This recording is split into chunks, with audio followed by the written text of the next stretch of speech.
So I've actually had this bike for quite close to a year now, so I thought I would make a little review video on it and tell you what I think about the bike and how I'm getting on with it. So I'm not going to dive too deep into the geeky stuff like geometry numbers and stuff like that, but I'm going to give my opinion on how I'm getting on with the bike and maybe touch on some of the parts that I'm running as well. So I'm not going to beat around the bush. I absolutely love this thing and I've had way more fun on this bike than I've had on any other bike I've ever owned. So here we have the 2020 Orbea Wild FS and it is a significant improvement on the 2019 Orbea Wild FS the previous year. Orbea literally went from zero to hero when they updated this model in 2020, going from a pretty ugly looking trail bike and turning it into a pretty nice looking full-on enduro machine. So this model specifically is the M-Team spec, the second highest spec that Orbea offer. Comes with a full carbon frame with lifetime warranty on it, a full XT drivetrain with XT brakes as well, Fox suspension front and rear in the Kashima coating, and a set of DT Swiss wheels. I have however had to change a few things on the bike from the standard spec, like the cranks and derailleur, which I had to replace from mechanicals and couldn't get the same replacement part. I've also changed the tyres as well, but I'll talk about that later in the video. So I didn't buy this bike brand new, I managed to get it second hand at a pretty decent price when it was only a year old. So the previous owner went for this royal racing green / gold colour, which I think looks pretty sick. So Orbea offer full colour customization on all their carbon frames. So it basically means that if you buy one brand new, you can get the bike any colour you want. Most people that watch my videos or see my Instagram posts always think that this bike is black, but then when they see it in the flesh, they soon realise that it is in fact green. So I'm going to talk a little bit about the motor now. All the Orbea Wilds come with the Bosch motor, which is supposed to be one of the more powerful ones that you can get. Compared to brands like Yamaha and Shimano. So it isn't the quietest motor out there. You do hear a whining noise coming off it as you're going up the climbs, although I'm sure it definitely isn't the loudest either, and I would much rather have that whining noise coming up the climbs than have the horrendous rattling noise that comes off the Shimano motors. Especially for someone like me that likes to go out and film, you kind of want the bike to be as quiet as possible. Connected to the motor is a 625 megawatt battery, a slightly larger battery than most e-bikes. I personally like having the bigger size battery because it means that I can go out and smash a load of runs in a short period of time, leaving it in turbo and not really have to think too much about preserving the battery. I also have the range extender battery mounts here on the bike. I personally do not have the extender battery, but I do have access to one, so maybe one day when I go for a big ride I'll maybe test that out, but so far I haven't really needed it. So controlling the modes and the data, I have the kiosk control system.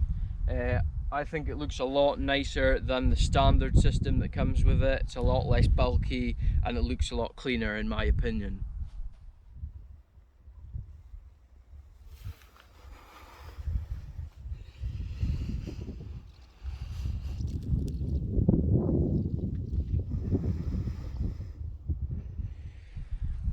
So when I first got this bike, I wasn't all that great at riding it. It did take me a little while to get used to managing the weight and actually controlling the bike. But after a while, I soon got used to it. I started getting a lot better at riding the bike, and I actually think now my riding has progressed so much more from riding this bike just because I've been doing way more runs. So how does the bike ride? Well, it's a bit of a downhill machine actually, with its 170mm travel front and rear, 29-inch wheels, a slack head angle and a fairly long wheelbase, this bike is definitely more suited to rough, fast, flat out downhill tracks. So obviously all that means that it's not really that manoeuvrable on tighter, twistier trails, but I wanted an e-bike that was going to be good at tackling rough stuff, so this is actually perfect for what I wanted in my e-bike personally. If you're going to have a motor to get you to the top, I don't see why you would want to make an e-bike that has the compromises that normal bikes do to make them good at climbing, because you have that motor to get you to the top. So like I said before, this bike is way more suited to sort of downhill, rough, fast tracks. It's a super capable bike, and I absolutely love how confident I am on this thing on the rougher trails. Compared to my conventional bike, it is an all-mountain mid-travel trail bike.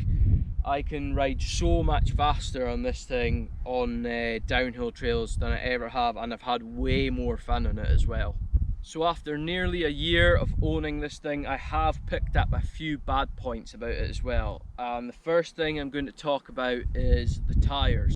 So the tyres that came with the standard build on this bike were Maxxis Minion DHF front and rear in the Exo Plus casing. Now for a normal conventional bike, the Exo Plus casing probably would be enough, but on this big heavy e-bike I was getting punctures with them left, right and centre. Now I do definitely ride a lot of rough tracks with this bike, so there's that to take into consideration as well, but I ended up going through 3 Minion tyres in just 7 months. So in the end I ended up throwing in the towel with the Maxxis tyres, and I ended up going for these. These are the Magic Mary 2.4 wide tyres with the super gravity downhill casing. So hopefully these will last a bit longer than the Maxxis tyres did. So the next thing I want to talk about is the battery locking barrel. So this is the lock that holds the battery in the frame, and this is actually on its second replacement locking barrel now.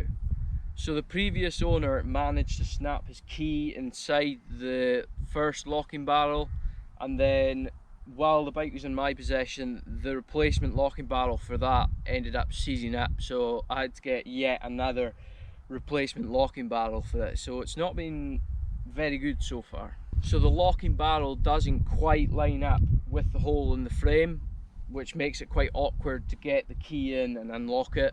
There's also a metal sliding protector in there which you have to slide out of the way to get the key in.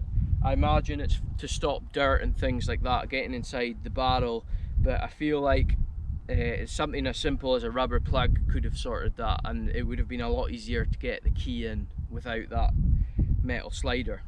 So speaking of rubber plugs, this leads me onto my next bad point about this bike, which is the charging port cover. So the charging port cover is just a cheap, flimsy piece of rubber, which is really not good enough for a bike like this. It's really quite awkward and hard to push the rubber plug into position once you're done charging. It's also quite easy to forget about it and leave it open, which I've actually done a few times. This of course is my own fault, but I just feel like they could have made something a bit more eye-catching. So those were my bad points on the bike, but they really just pale into insignificance with how good this thing rides. I really do love how smooth the bike is and how well it performs. I can see myself keeping this bike for a few years at least. So I hope you like that one, guys. That was my review on the Orbea Wild FS. I wanted to kind of make a different video compared to what I normally do. If you want to see me riding this thing, please consider subscribing. I do a lot of POV videos where I ride this thing down as many trails as I can pretty much. So I hope you like this one. Thanks for watching, and I'll see you wherever I am next. Probably riding this.